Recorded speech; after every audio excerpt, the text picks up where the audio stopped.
বৌদি, এবারে পুজোর চাঁদাটা নিতে এলাম। গতবারে তো 2000 ছিল, এবারে কি 500 বাড়াই? হ্যাঁ ভাই, আমরা তোমাদের পুজোর সর্বাঙ্গীন সাফল্য কামনা করি, কিন্তু আমরা এবারে পুজোর চাঁদা দিতে পারবো না। কেন বৌদি? আমাদের আমাদের অসৌচ চলছে।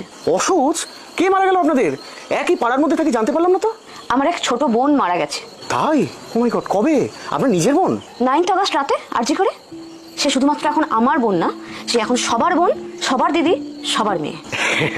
আপনি ইয়ার কি করছেন বৌদি?